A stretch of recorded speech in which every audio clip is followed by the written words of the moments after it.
जब भी हम किसी कॉमेडियन का नाम सुनते हैं तो जाहिर है हंसी मजाक ही दिमाग में आता है। लेकिन उड़ीसा के मशहूर यूट्यूबर मिस्टर गुलुआ यानी आशीष कुमार दास के मामले में कहानी थोड़ी अलग है। यहाँ कॉमेडी की जगह एक बहुत ही गंभीर विवाद ने ले ली है। एक ऐसा विवाद जो उनके और उनकी पत्नी वर्षा के बीच शुरू तो हुआ, लेकिन अब पूरे देश के सामने आ चुका है। तो सवाल यही है कि इस पूरी कहानी का सच आखिर है क्या? जब कोई पर्सनल झगड़ा सोशल मीडिया पर एक तमाशा बन जाए और फिर पुलिस केस तक पहुंच जाए, तो आखिर भरोसा किस पर किया जाए? आइए कोशिश करते हैं इस उलझे हुए मामले की परतों को एक एक करके खोलने की। तो हुआ ये कि इस विवाद की शुरुआत तब हुई जब दोनों ने एक दूसरे पर बहुत गंभीर आरोप लगाने शुरू कर दिए। जो बातें शायद बंद दरवाजों के पीछे थी, वो अचानक यूट्यूब वीडियोस, फेसबुक पोस्ट्स और पुलिस शिकायतों के जरिए पब्लिक हो गई। और देखते ही देखते ये एक निजी मामला नहीं रहा। और यहीं पर मामला सबसे ज्यादा पेचीदा हो जाता है। दोनों की कहानियों में जमीन आसमान का फर्क है। एक तरफ है वर्षा, जो अपने पति पर फिजिकल और मेंटल टॉर्चर का आरोप लगा रही हैं, तो दूसरी तरफ है गुलवा, जिनका कहना है कि उनसे रंगदारी मांगी जा रही थी और उन्हें धमकियां दी जा रही थी। मतलब दो बिल्कुल ही अलग, एक दूसरे से एकदम उल्टी कहानियां।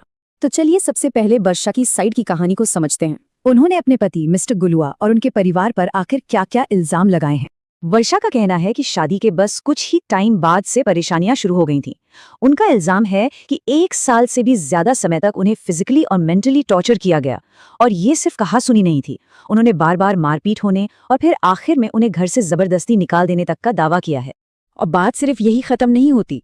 वर्षा का ये भी कहना है कि गुलवा के कई दूसरी औरतों से रिश्ते थे और उन्होंने कभी भी पब्लिक में उन्हें अपनी पत्नी के तौर पर एक्सेप्ट नहीं किया। वर्षा के मुताबिक उनके पास इसके सबूत मतलब फोटो और वीडियो तक मौजूद हैं। और ये पूरा मामला तब और बिगड़ गया जब उन्होंने गुलवा को दिए हुए अपने कुछ पैसे वापस मांग लिए। अच्छा, तो ये तो हुई वर्षा की बात। अब सिक्के का दूसरा पहलू भी देख लेते हैं।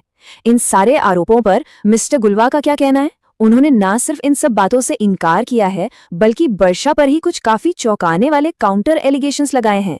गुलवा के आरोपों के सेंटर में है एक बहुत बड़ी रकम, 1 करोड़ रुपए। जी हाँ, उनका सीधा सीधा आरोप है कि उनसे 1 करोड़ की रंगदारी यानी एक्सटॉर्शन की मांग की जा रही थी, और बाद में ये रकम कथित तौर पर घटाकर 50 लाख रुपए कर दी गई। गुलवा की कहानी के हिसाब से ये सिर्फ पैसों की डिमांड नहीं थी। उनका आरोप है कि उन्हें बाकायदा ब्लैकमेल किया गया। पैसे नहीं देने पर जान से मारने और जेल भिजवाने तक की धमकियां दी गई। इतना ही नहीं, उन्हें यह भी कहा गया कि उन पर डोमेस्टिक वायलेंस के झूठे केस लगा देंगे ताकि उनकी पब्लिक इमेज पूरी तरह बर्बाद हो जाए। पैसों और धमकियों से आगे बढ़कर गुलुआ ने तो उनकी शादी की शुरुआत पर ही सवाल उठा दिए हैं। उनका दावा है कि उन पर शादी करने के लिए दबाव बनाया गया था। उन्होंने उल्टा वर्षा पर एक विदेशी नागरिक के साथ रिश्ते में होने का आरोप लगाया है। और प्रोफेशनल फ्रंट पर उनका कहना है